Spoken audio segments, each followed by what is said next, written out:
Dans cette vidéo, nous allons répondre à la question suivante: comment les réseaux sociaux fonctionnent-ils? Avant cela, nous allons définir la notion de réseau social. Il faut bien être conscient du fait que les individus sont encastrés, comme le disait Granovetter, dans des réseaux relationnels. Autrement dit, les individus ne vivent pas seuls, isolés, loin des autres. Au contraire, il y a de perpétuels échanges, des communications, des contacts permanents entre individus. Comme le disait Aristote, l'homme est un animal social. Un réseau social est donc un ensemble de relations entre plusieurs acteurs. Cet ensemble peut être organisé, comme pour une entreprise, ou non.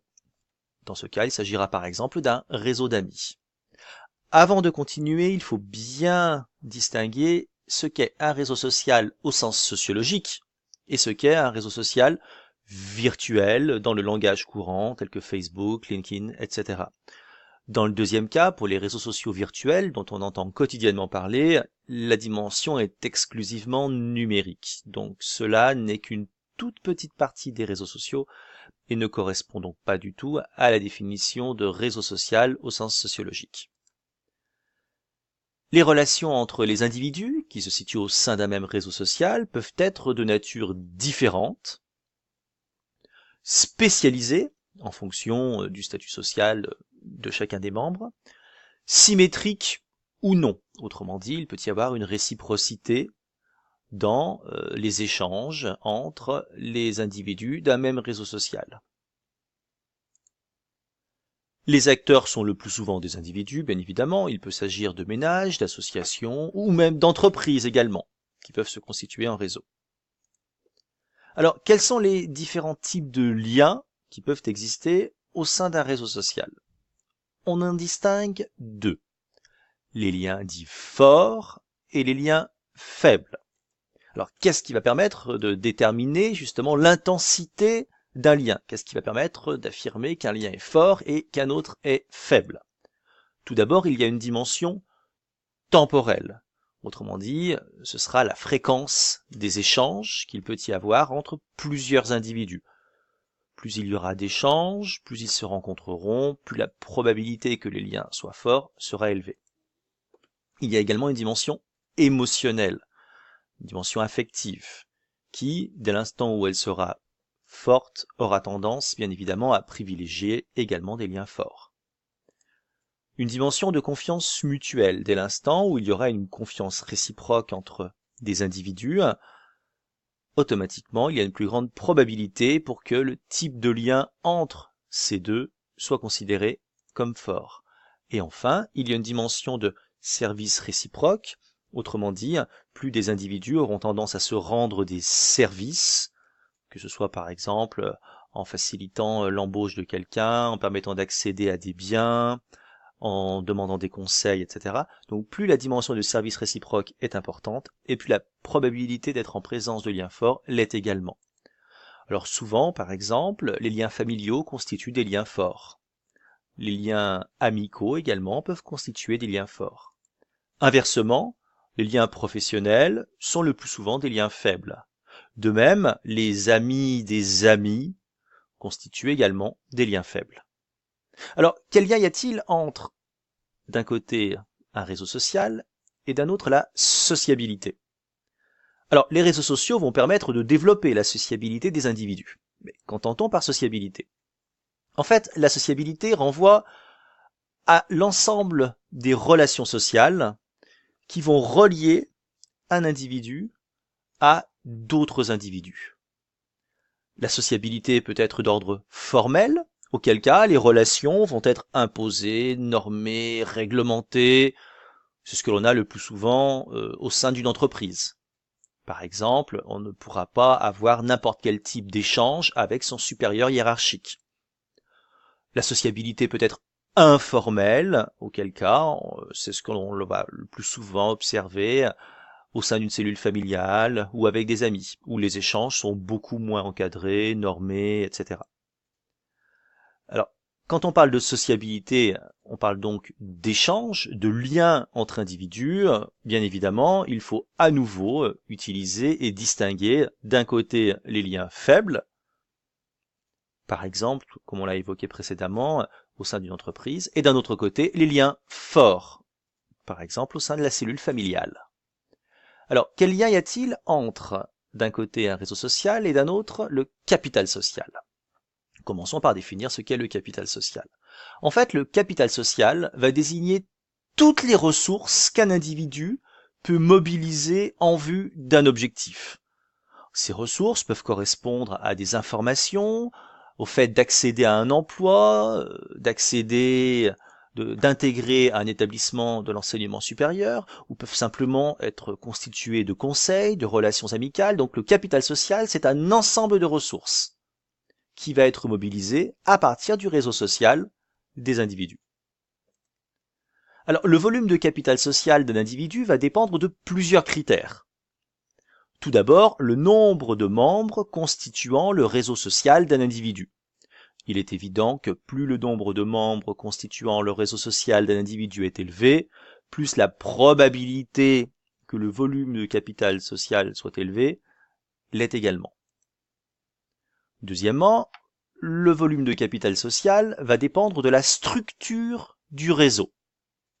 Et là, nous allons devoir mobiliser la théorie des trous structuraux de Ronald Burt. En fait, dans sa théorie, il souligne qu'un capital social est une fonction croissante des trous structuraux présents dans le réseau social. Alors on va bien expliciter parce que ce n'est pas facile. Donc déjà, qu'est-ce qu'un trou structural? Un trou structural, c'est une absence de relation entre deux personnes reliées à une même troisième. On va prendre appui sur deux réseaux pour bien illustrer justement l'importance de la structure du réseau et plus précisément l'importance du nombre de trous structuraux. Si l'on prend le réseau social de gauche, donc celui de Jim, on voit que Jim a 5 contacts directs, respectivement numérotés 1, 2, 3, 4, 5. On voit donc que Jim connaît directement le contact 1, le contact 2, etc.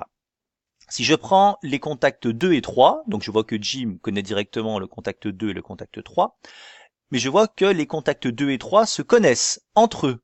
Ils sont donc reliés. Donc ce qui signifie qu'entre le contact 2 et 3, il n'y a pas de trou structural. Par contre, si je prends le contact 1 et 2, on voit qu'ils ne sont pas directement reliés. On en déduit donc qu'il y aura un trou structural entre le contact 1 et le contact 2, ce qui signifie qu'ils ne se connaissent pas directement. Et bien en fait, la théorie des trous structuraux de Burt souligne simplement que plus il y a de trous structuraux, plus le réseau social sera efficace.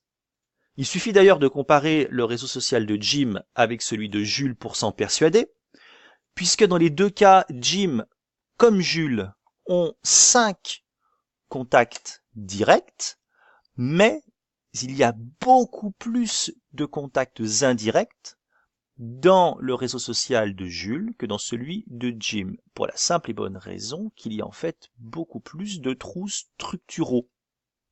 D'ailleurs, si l'on observe bien le réseau social de Jules, on verra qu'il inclut celui de Jim, mais qu'il y a également d'autres contacts. Ce faisant, comme Jules a un réseau social qui est beaucoup plus grand, qui est beaucoup plus vaste, qui a accès à des contacts indirects plus nombreux, on en déduit que son réseau social sera plus efficace. Et donc si par exemple on s'inscrit dans une logique de recherche d'emploi, il semble que Jules ait plus de chances de mobiliser des ressources et d'arriver à ses fins que Jim. Alors le volume de capital social d'un individu dépend également du type de lien entre les membres. Je rappelle qu'on avait distingué les liens forts versus les liens faibles. Là, il faut utiliser la théorie de Granovetter qui met en avant la force des liens faibles. En fait, Granovetter a fait le constat suivant. Il a remarqué que les liens forts, donc en général les liens familiaux, ont une efficacité inférieure aux liens faibles, donc les amis des amis par exemple, pour trouver un emploi. Autrement dit, pour trouver un emploi, il vaut mieux passer par l'ami de l'ami plutôt que de passer directement par la famille. Comment l'explique-t-il? En fait, il part du principe que les liens faibles vont permettre de sortir du réseau étroit dans lequel se trouve l'individu et vont permettre de contourner les contacts redondants des liens forts. Plus simplement, ça veut dire quoi? En fait, si l'on s'en tient uniquement aux liens forts, par exemple, d'origine familiale, en règle générale, la quasi-totalité des membres d'une même famille aura une grande probabilité de se connaître. Ils seront finalement plus ou moins tous reliés les uns aux autres. Ce qui signifie que si vous devez demander un service, demander à quelqu'un de vous aider à trouver un emploi dans votre famille, finalement c'est comme si vous demandiez à tous les autres, dès l'instant où ils se connaissent tous. Alors que si vous réussissez à passer par un lien faible, vous allez avoir accès à des ressources, à des informations qui se trouveront à la limite de votre réseau, et ce qui va accroître, augmenter la probabilité de répondre favorablement à votre demande. Puisque là, on n'aura pas de contact redondant en fait. Donc cela vous ouvrira d'autres perspectives. Alors cette théorie de Granovetter est à nuancer. Il faut savoir qu'elle a été remise en cause, notamment en ce qui concerne les communautés, certaines communautés à l'intérieur desquelles les liens sont considérés comme très forts. On pense par exemple à des communautés de migrants qui vont arriver donc dans un pays d'adoption, qui vont s'installer depuis un certain nombre d'années, et les communautés donc de migrantes vont se développer sur place et vont potentiellement ensuite accueillir de nouveaux venus qui proviendront du même pays d'origine, et ce faisant, ils vont participer, ils vont les aider à s'intégrer, à s'insérer. Et là, on voit finalement que la dimension communautaire est très importante et elle est très efficace, ce qui remet en cause la théorie donc de Granovetter sur la force des liens faibles. En dernier lieu, le volume du capital social d'un individu dépend des ressources possédées par ses membres. Et là, c'est l'analyse de Coleman qui est intéressante, parce qu'en fait, il considère qu'une relation doit être perçue comme un investissement. Autrement dit, il faut entretenir les relations qu'un individu peut avoir avec les autres membres qui constituent son réseau. Les entretenir, cela signifie qu'il ne faut pas hésiter, par exemple, à pouvoir proposer ses services, car dès l'instant où l'on aura proposé ses services, la personne qui est en face vous sera redevable. On détiendra une créance sur cette personne.